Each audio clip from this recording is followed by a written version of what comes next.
Welcome, everyone, to the onpoli podcast. I'm Steve Paikin. And I'm John Michael McGrath. Today on the pod, Doug Ford wants Mark Carney's help to get that tunnel under the 401 built.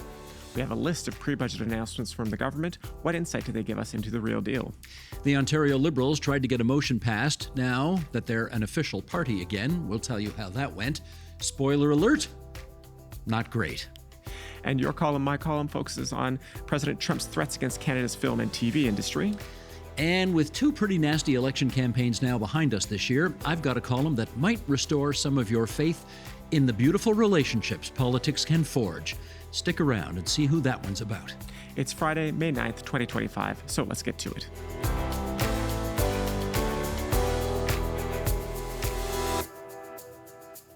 JMM, Sir? Little sugar to start. Good to see you again. Good to see you. Never stop wondering. Axolotl questions. Axolotl questions. Yes. What? Okay, as they used to say back in the day, explain, Lucy. What does that mean? Clearly, your kids are not in elementary school anymore. Axolotls have gone through a bit of a moment being very popular with young kids. And so now people are just making lots of puns about the name of the animal, the axolotl, which is, I guess, a type of amphibian. But this is also like an educational message, right?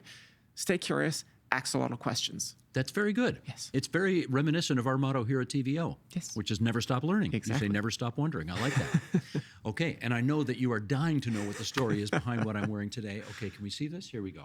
This, ladies and gentlemen, is Harry Nixon. And I tell you why I'm wearing Harry Nixon this week. Last week, Frank Miller was here. And he was here because it was the 40th anniversary of one of the most historically interesting and consequential elections in Ontario history.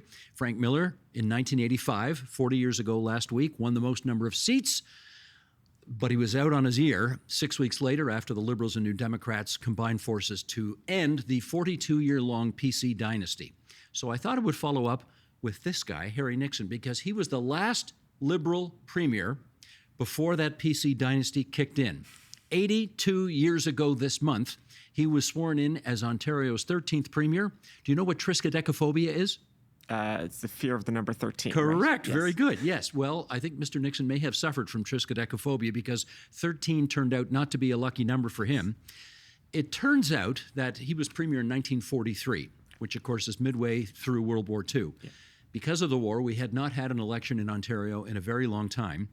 And Mr. Nixon thought that was wrong, that even during war, the public needed a chance to render its verdict on the government of the day. I think they hadn't had an election in 6 years.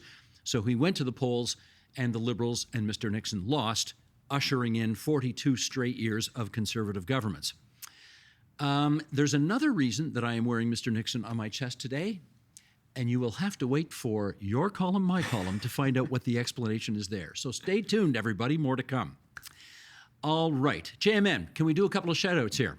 Yes, absolutely. I would like to give a shout-out to Gwen Rhodes and Sarah Hurwitz. These are two people I bumped into at two separate occasions this past week, and they are true, loyal viewers and or listeners of this program. And you know how I know that? Because they come up to me and they say, "How's your buddy JMM doing?" Or they say, "Hey, that's a funny T-shirt you got on today. What T-shirt are you wearing next week?" So they get the shtick that we're doing here. Yes. And they axolotl questions. Did I tell you I got made at the dog park? Somebody, the McGrath household recently got a dog. So I spent a lot more time out at the parks these days. What's your dog's name? Rosie. Rosie. Yes. You are my posy. Very good. Yeah, I was bringing Rosie back from the park one day, and somebody stopped me and said, "Hey, great work with TVO." I was like, "Oh, thank you." And then I'm trying to, keep the dog from eating too much grass, that kind of thing. But yeah, no. You're still not used to that, are you? No.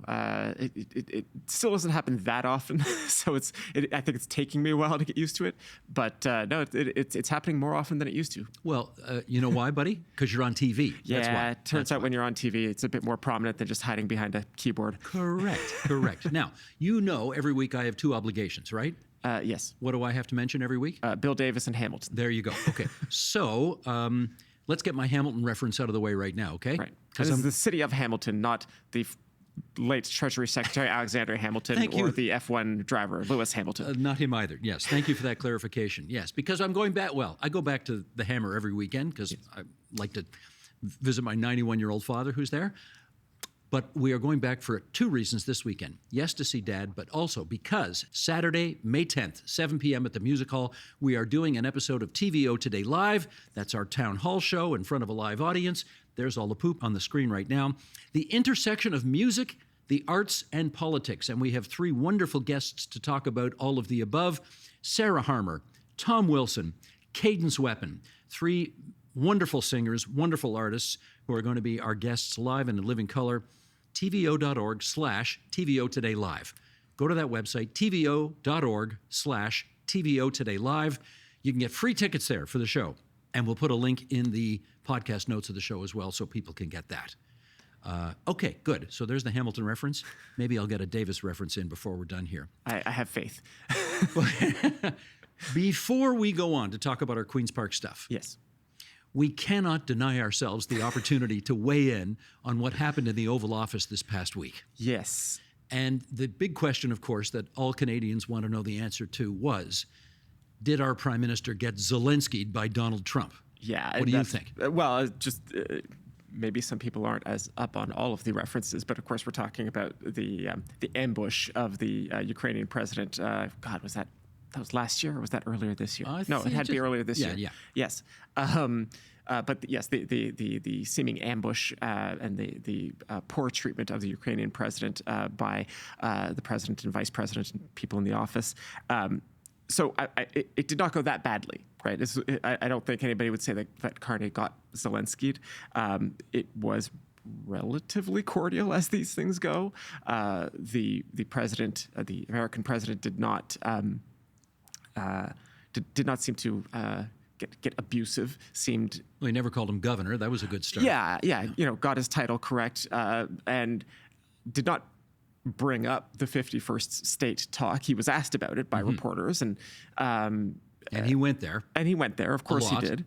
But that did provide an opening for the Prime Minister to provide his own response, which I believe we've got a clip of here. Mark Carney, let's go. As you know from real estate, there are some places that are never for sale. That's true. We're sitting in one right now, Buckingham Palace that you visited as well. That's true. And having met with the owners of Canada over the course of the campaign last several months, it's not for sale, won't be for sale ever. But the opportunity is in the partnership and what we can build together. Now, that's a very sharp political answer, I have to say, because let's go through this a bit. He's got to walk a very difficult tightrope. On the one hand, he has to make it abundantly clear to the president, we're never going to be the 51st state. There is no support in this country for that idea, or next to no support for that idea, and he has to convey that to the president.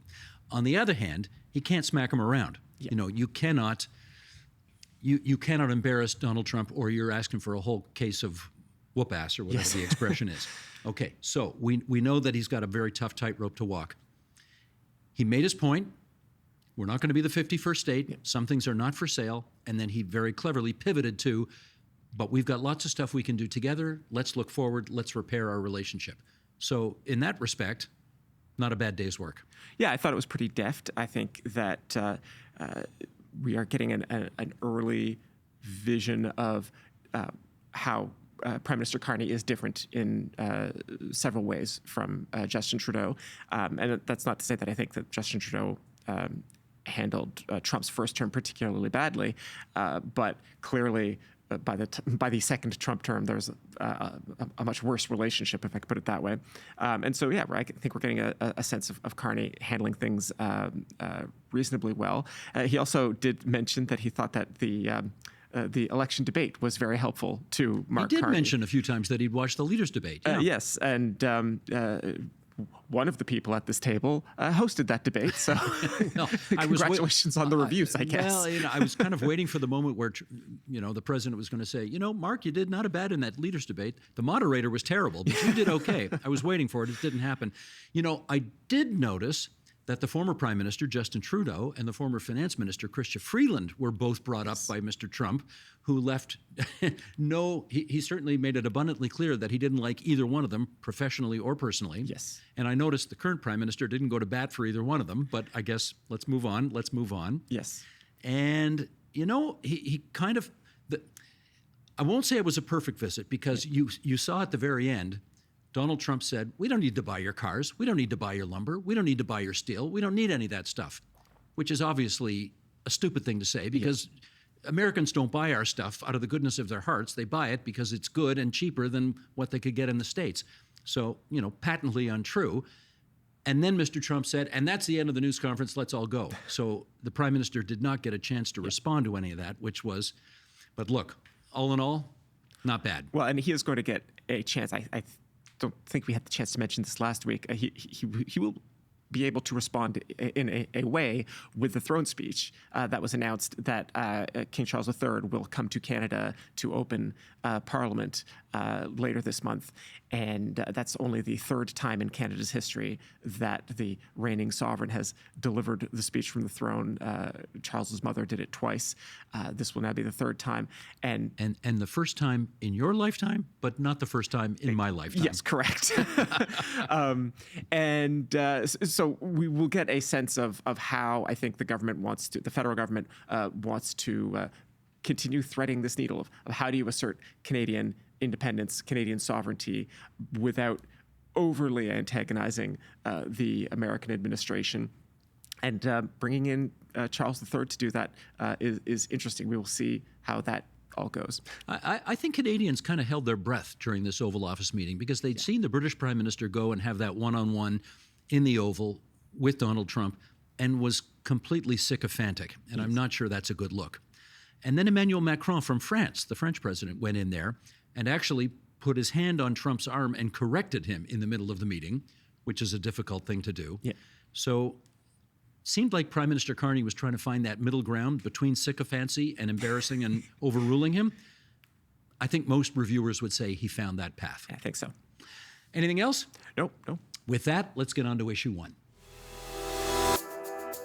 In a letter to Prime Minister Carney, Premier Doug Ford outlined what nation-building projects he believes the new federal government should focus on in the province of Ontario. JMM, why don't you take us through some of the highlights? Absolutely. So I think no surprise, the number one item with a bullet, as they used to say, the ring of fire. The province is hoping that the federal government will match the $1 billion that the province is committed in funding to develop all-season roads that will allow for the mines to be built and to bring mined material into global markets. This is a huge problem with lots of remote mines in Northern Ontario. We kind of know the stuff is there. Lots of global companies interested in building and opening mines, but literally there are not all-season roads in this part of Ontario. There's also relations with Indigenous communities, of course, that need to be thought about here. Not, at least the last time I did any serious reporting on this, which is probably longer ago than it should have been. But there was a debate among Indigenous communities about do they even want to be connected to the rest of the... Well, some are for and some are against. Yeah, exactly. Indigenous communities are not monoliths. The province is also looking at funding and regulatory support for building out Ontario's nuclear fleet. We just had an announcement this week about the government is going ahead with the construction of small modular reactors at Darlington. We're going to talk a bit more about that later. Ford is also asking for policies that would help extend the lifespan of the province's natural gas plants. On transit, the Premier is asking the feds to fund their portion of nation-building transit projects. So 40% funding they're asking for 4 new subway projects and 50% of the cost of the Hamilton light rail system. We're getting multiple Hamilton mentions in the podcast this time around. As we should. And of course... taking a deep breath here. Here we go. My favorite topic, they are asking for support in building the tunnel under Highway 401. Marketing and branding is everything, as we know. Yes. So if you describe it as the Premier's pet project, which he wants to get done, you may not find a lot of support in the national corridors of power. If, on the other hand, you describe it as a nation-building transit project, who knows? Maybe a little more favor. Yeah, I mean, I have a hard time imagining that Mark Carney, of all people, would not then ask the natural follow-up question, explain to me how this tunnel is a nation-building project. But that's a question for the Prime Minister to ask. Indeed. Now, we mentioned Chrystia Freeland a second ago. Let's follow up with a little background here. She wrote a letter to the Government of Ontario back in November in which she outlined the commitments that the then Trudeau government would uphold including providing the province of Ontario with $15 billion in clean energy tax credits, $1.6 billion for housing. So those are promises that Doug Ford will certainly want to remind Mark Carney that his predecessor committed to. Yep. Doesn't necessarily mean the new guy will commit to them, but it's certainly, there's a paper trail there. Interesting that this was attached to the email that included Doug Ford's letter to Mr. Carney. So the province showing its receipts, Yes, as the got their kids say paper trail, nowadays, yes. right? We got a paper trail. The Premier also told reporters yesterday that he and his counterparts will be meeting with the Prime Minister in Saskatoon on the 2nd of June. We know that Doug Ford is not terribly pleased with the Alberta Premier, Danielle Smith, right now. Do you want to go into some of the details on that? Because, boy, that gets sticky. Yeah, so Ford has kept some distance between himself and Smith for a while now. Despite both being ostensibly conservative premiers. Yes, they're both conservative premiers, but for example, Danielle Smith's government has introduced legislation regarding trans kids in schools that Ford has wanted really nothing to do with and has not really wanted to have his government associated with. There was a moment where Smith came for a meeting with Ford, I believe last year, if I'm remembering correctly, and Ford's office was very careful to spell out that like they were not talking education policy, that kind of thing. And now, of course, more recently, Danielle Smith has lowered the threshold under Alberta law to get a referendum put before the people. And this is A referendum on separation. Yes, and this is seen as kind of a wink, wink, nudge, nudge. It's not that the government is holding a referendum on separating Alberta from Canada. They're just making it really easy for the separatists that exist in Alberta to get this question on a ballot. So, like that, the Premier Ford rather responded to that this week, saying like we should all be united as Canadians at this moment, and did not seem to give that particular idea a lot of time. But he did also say that he thought that something Mark Carney could do is I think he used the phrase that the federal government should show Alberta and Saskatchewan some more love than they have recently. Right. And specifically should get more pipelines built to move oil to global markets. I suspect Ontarians want, well, look, I know this. We want Albertans to feel as Canadian as everybody else. We don't want them to feel like they have enormous grievances against the rest of the country and I guess against Central Canada in particular. Yes. But look, I mean, I've been alive for 2 referendums on Quebec separation. You've been alive for one of them, I I was guess. alive for both of them. Oh no, sorry, not for the. I was alive for the second Quebec referendum and the Charlottetown referendum. Yeah. So, but First one was 1980. Were you around then? You weren't No, around then. I mean February '81, so I just missed that one. You just missed that one. Anyway, I don't think I'm going out on a limb saying that most people in Canada don't love when you threaten separation if you're not getting what you want. Yeah. This country, it's tough enough to keep together at the best of times, and these are not the best of times. So I'm not sure that the Premier of Alberta is going to find a lot of favor outside Alberta with that move and that bill. No, and also it doesn't seem to be a winning issue even inside Alberta based on what the polls say right now. That said, we are also the educational broadcaster, and I did write something for our website a few weeks ago about some of the historical grievances that Alberta and Saskatchewan and Manitoba feel about the way resource wealth has been used by Central Canada. And I don't think it's necessarily widely known. I certainly did not learn in Ontario's public schools that for a period of decades, the federal government was using Western natural resource wealth to functionally subsidize Ontario and Quebec. Well, that was the national policy from the days of Sir Johnny MacDonald. Yeah, I mean, it goes way back. And there's a reason why the issue of control over natural resources, it's not just about like Alberta wanting to greedily hoard its oil wealth, although it might be some of that too, but there is also, I think, a more legitimate historical grievance, and I'm sure people can find that on our website at tvo.org as well. Wonderful. And with that, let's get off to issue 2.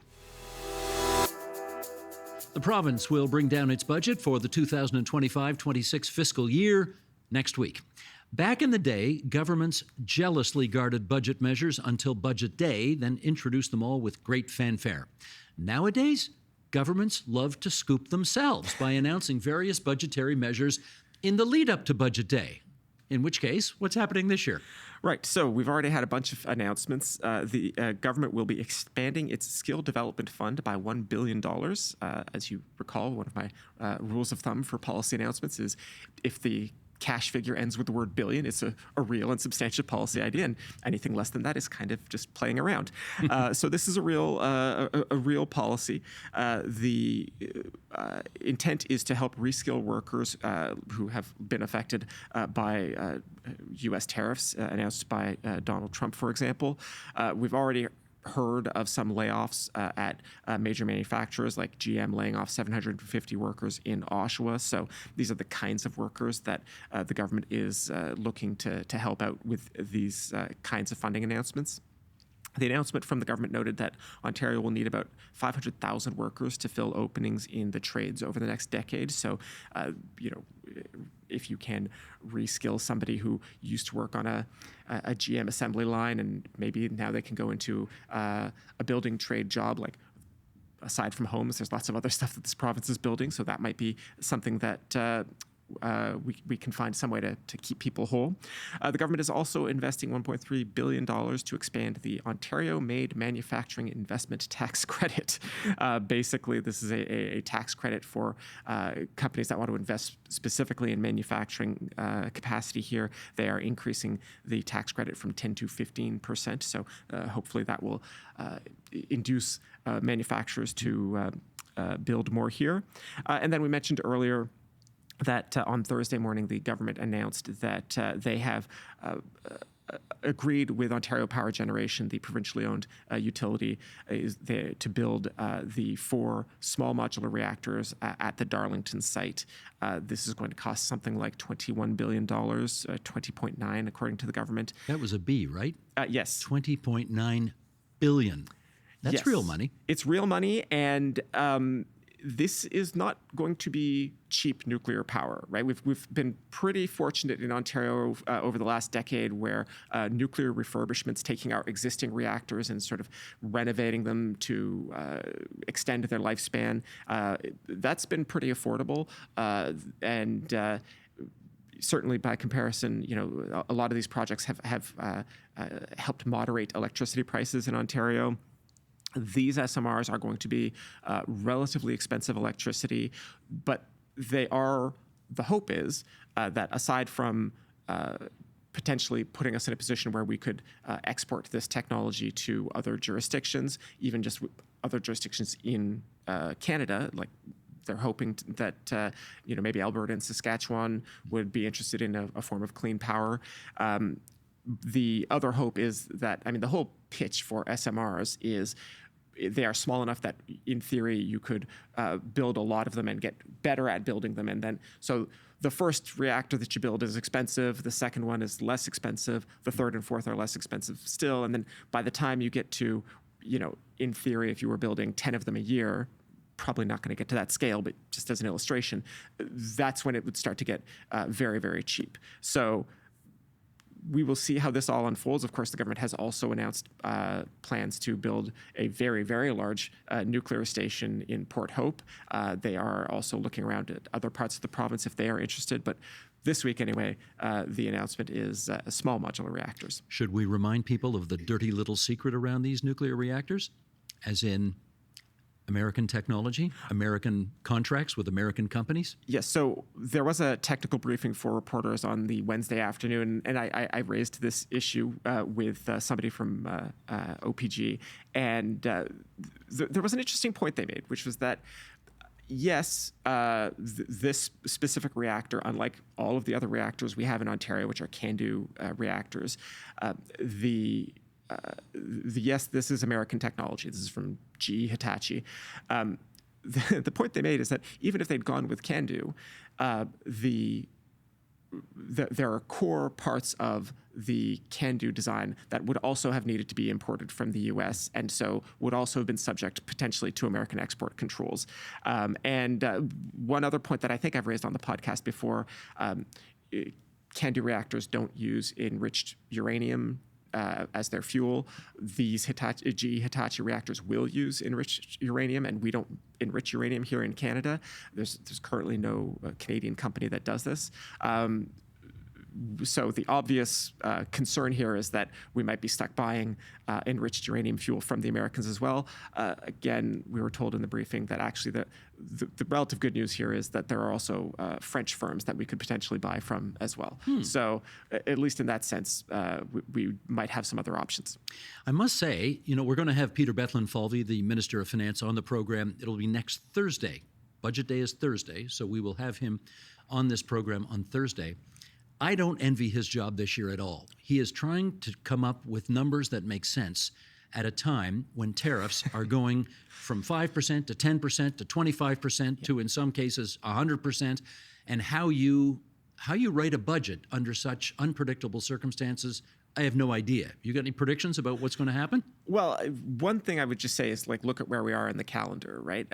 Folks may recall back in 2019, the Ford government, the still very young Ford government, introduced a very controversial budget that included cuts to spending in the same fiscal year. And the budget came out after April 1st. So a whole bunch of... That's when the fiscal year begins. Yes. April 1st. And so a whole bunch of cities, for example, suddenly learned that plans that they had made in their budgets already, they had to throw out because money they had expected from Queen's Park was not coming. We are already in May. I suspect, even if the government had not learned its lesson back in 2019, that was unpopular and bad, I suspect that given everything that is going on, and that we are already in May, that we are not looking at a budget that is going to announce a lot of really painful spending cuts. I think they are... they are all but signaling that this is not going to, at least this year, is not going to be a budget with a lot of austerity measures, a lot of restraint. They are primarily worried about just keeping the economy afloat in the face of a lot of chaos.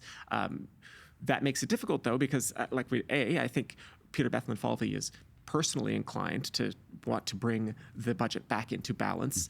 And there are also laws requiring that they at least present a path back to balance. And that's really difficult to do.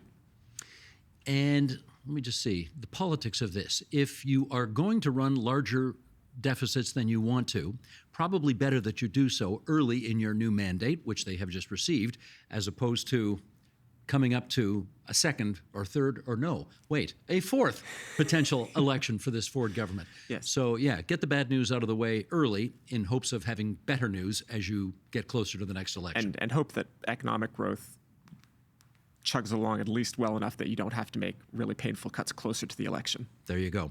And with that, let's go on to issue 3. One of the results of last February's provincial election is that the Ontario Liberals have regained official party status in the legislature. That means they can ask questions in question period on a regular rotation. They get extra money for research budgets and staff. They get to sit on committees that study bills and introduce motions. But we got some sense this past week on the reality of being an official party when the government has a majority. Okay, what happened? Yes, it turns out that elections don't change everything. So one of the privileges that the Liberals have had returned to them now is that they can introduce Opposition Day motions. And they had used this, their first Opposition Day motion to propose tax cuts for Ontarians, including eliminating the province's portion of HST on home heating and hydro bills, cutting the small business tax, cutting taxes for the middle class. These are all issues that Bonnie Crombie had run on in the recent election. And you would think might have some support among Conservatives. Yeah, since when do Conservatives not love tax cuts, right? The government did not, in fact, vote for this Liberal motion. They blocked its passage. Going to just do some brief rudimentary civics here. Motions cannot change policy. Motions do not make laws. Only bills can do that at the legislature. So even if this motion had passed, it would not have necessarily changed any tax rates in Ontario, but it would have been a sense of what the House wanted.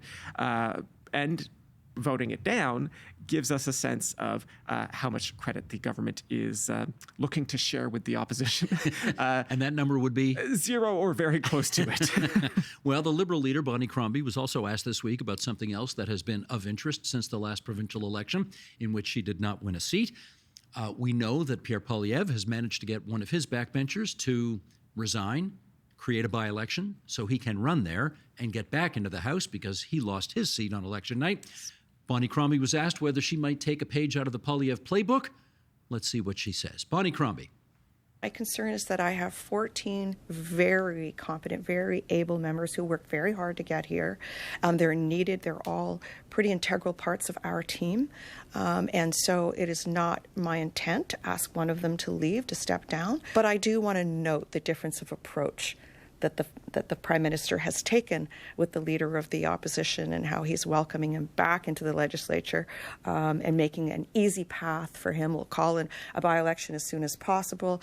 There was suggestion they may not even run a Liberal candidate. I don't know if they will or not, but they'll make it very easy. Unlike this government, because clearly they wanted to target me and my seat. So I found that a very different and very appropriate and magnanimous approach and how it used to be done in the past. Well, she's right about that. That's the way it was done in the past. When a leader needed to get back into the House, you tended not to run a candidate from your party to go against them because it was considered bad form. Right. But those Marquess of Queensberry rules don't exist anymore. Well, exactly. And what she's drawing attention to is, at his first post-election press conference, Mark Carney was asked if he would play any games with the timing of the by-election. Like, he's not obligated to hold a quick by-election. I think, in theory, he could have delayed it by 6 months. And he said no.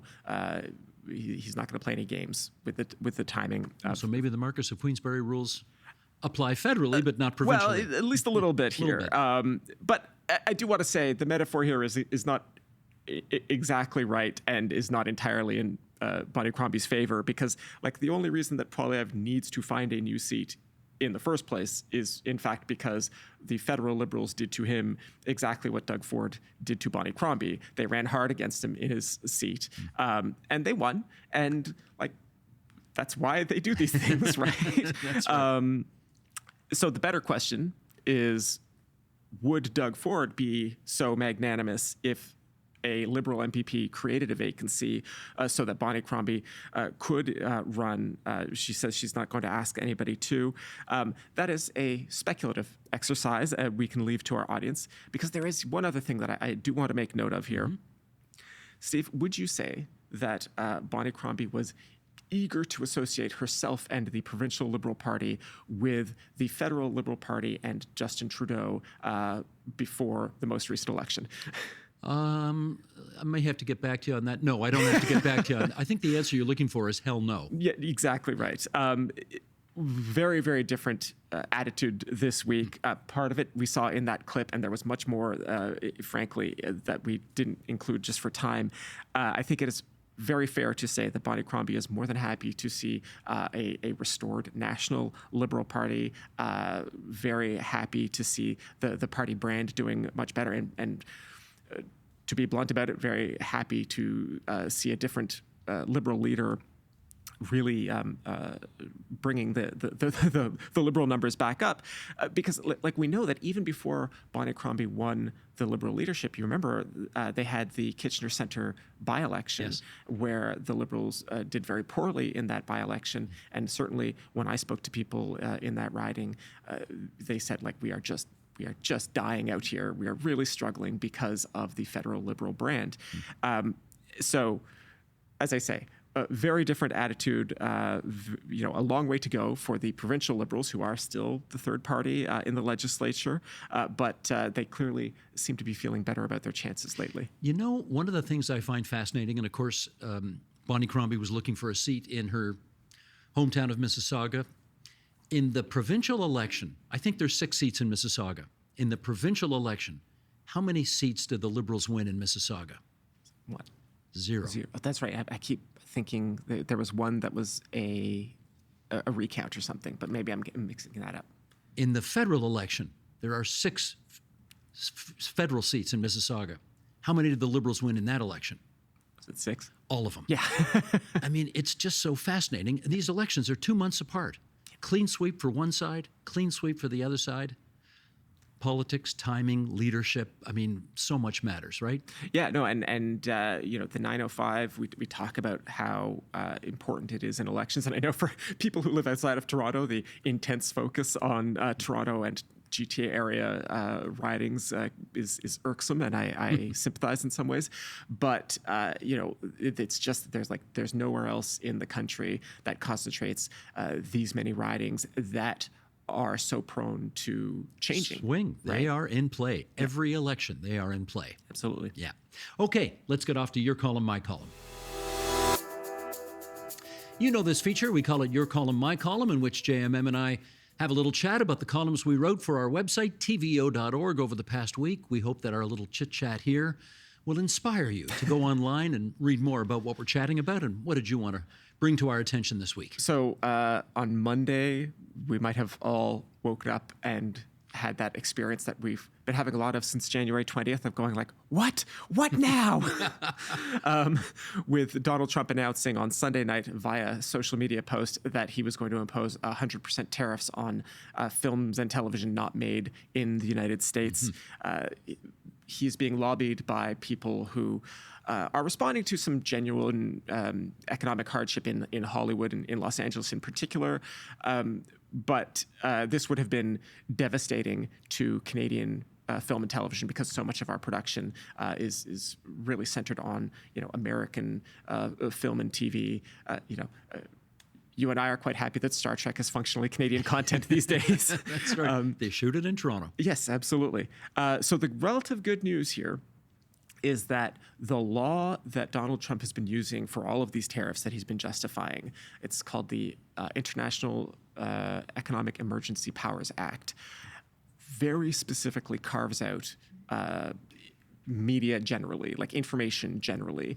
This is a loophole, if you want, an amendment that was made in 1988 during the last days of the Cold War, specifically to deny the president the power to control the flows of information, either coming in or going out of the United States. So, and it very clearly includes like film and television. So, the law that Trump most relies on for all of his tariffs, he loves tariffs more than any man alive. But he can't use that power for film and TV specifically, which then brings us to, is there something the U.S. Congress could do? Well, sure. And that is one of these things that's being discussed, potentially bringing in a new generous tax credit for film and TV. And like lots of jurisdictions do tax credits for film and TV production. Ontario does, Canada does. They could do that in theory, but anybody who's been watching, even from a distance, the trouble that the congressional Republicans are going through trying to balance all of their other priorities right now, not to mention every other week, when he's not talking about tariffs in Canada, President Trump thinks of some other idea he wants them to somehow shoehorn into their budget, while they're also trying to deliver very large tax cuts and very deep spending cuts. So I think, and like, not every take ages well, so it's possible I will get mocked for this in some time. But I think for now, Canadian film and TV is safe. Well, as Paul Harvey used to say, now the rest of the story. Yes. Remember, I teased at the beginning why Harry Nixon is on my chest today. Okay, Harry Nixon was Premier of Ontario back in 1943. He was actually a member of the Ontario legislature from 1919 to 1962. 42 years. He is the longest-serving MPP of all time. You know who number 2 is on the list? The guy who is currently the chair of Niagara Region in the province of Ontario. Yes. Jim Bradley. Yes. Former Liberal MPP who I think had 41 plus years. Came close to Harry Nixon, but not quite. Okay, my column this week. I wanted to write something nice this week because we've had a provincial election, a federal election already this year, and we've seen a lot of mudslinging, a lot of tough language, and a lot of stuff. I wanted to write something nice about this guy's son. This guy's son, Harry Nixon, died in office in 1961. In January of 62, his son, Robert Nixon, took over the seat. And Bob Nixon was there at Queen's Park for almost 30 years. So between father and son, you're talking about 7 decades of representation. And then Mr. Nixon's daughter, Jane Stewart, also represented the same area. We're talking Brant County, Ontario, in the Chrétien government. Yeah. So add another decade to Nixon family representation in that part of Ontario. It's really quite astonishing. I got together with Mr. Nixon last week, along with a guy who had worked for him 40 years ago when he was sworn in as the first Liberal treasurer of Ontario in 42 years. This guy's name is Terry Follis.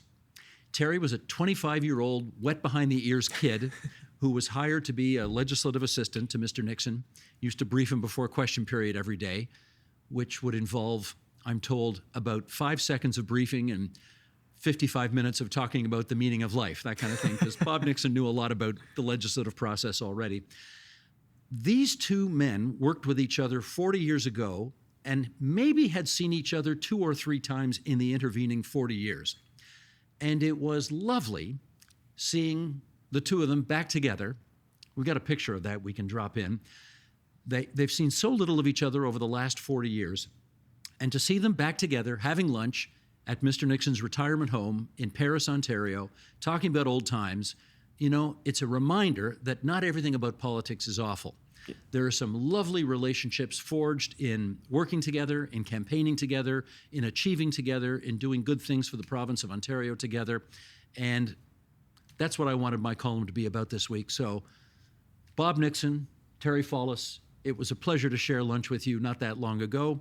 And Mr. Nixon, there's your dad on my chest today, just to remind everybody what that's all about. And you've now gotten that off of your chest. Hey, very good, very good. And with that, let's go to the mailbag.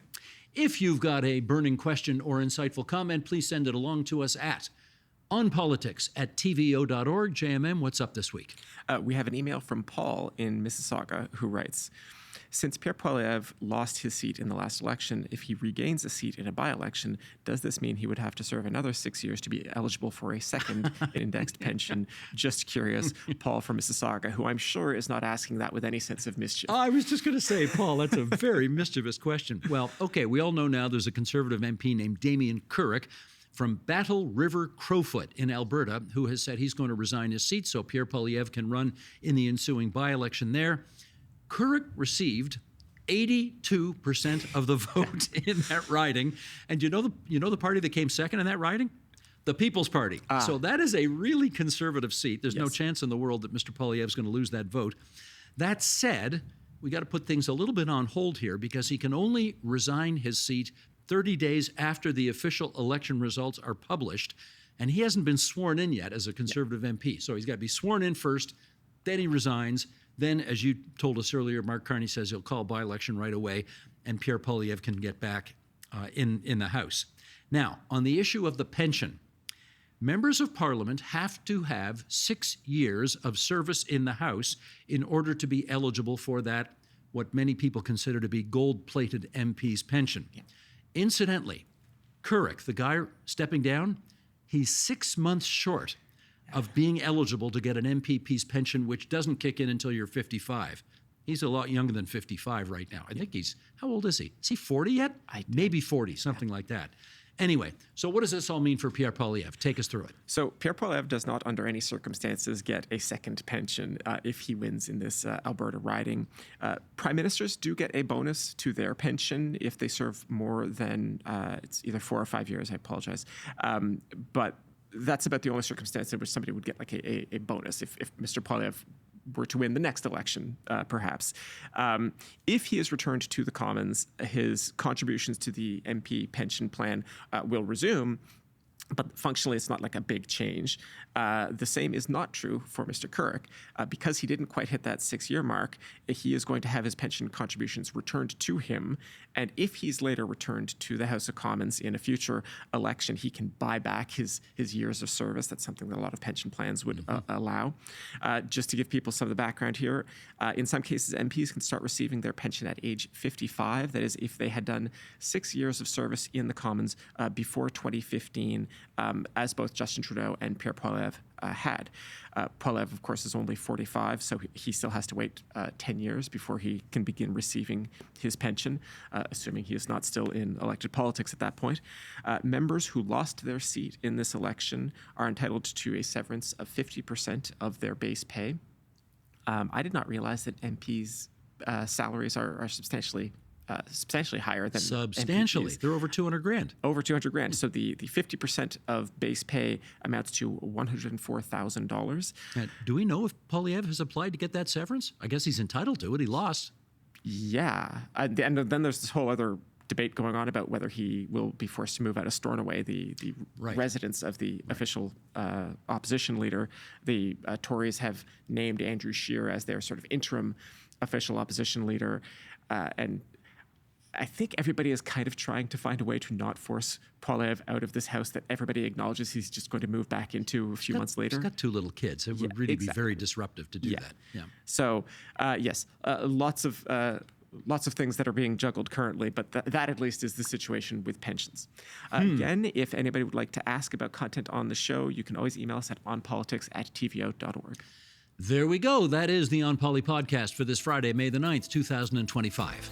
You can follow our show on Apple Podcasts so that you get notified each time a new episode is available, and you can see the video version of the podcast on the TVO Today YouTube channel. Any feedback you have, we're happy to hear it, good, bad, or indifferent. Write us an email at onpolitics@tvo.org. Be sure to include your first and last name and where you're located. This week's episode was produced and edited by Matthew O'Mara, video editing by Colin Kish. Production support from Jonathan Hallowell and TVO's Digital Media Services team. Our managing editor is Katie O'Connor. Laurie Few is the executive producer of Digital. John Ferry is vice president, programming and content. Special thanks to the studio crew here for making the podcast look so good. And just before I plug next week's budget, we'd have to do a special shout out. You know who for? The Toronto Maple Leafs, who are up 2-0 in their series against the Florida Panthers. And the last time the Leafs were up 2-0 in a second round was... You were barely born. It was 1987. You were a child. Grade 1. You were a child. Anyway, go Leafs, go. Okay, join us next week for our usual budget special. We're going to be recording our episode of the On Poly podcast. We're going to do it live. As part of the agenda on Thursday, May 15th, 8 p.m. live. So look forward to that in your subscription feed on Friday.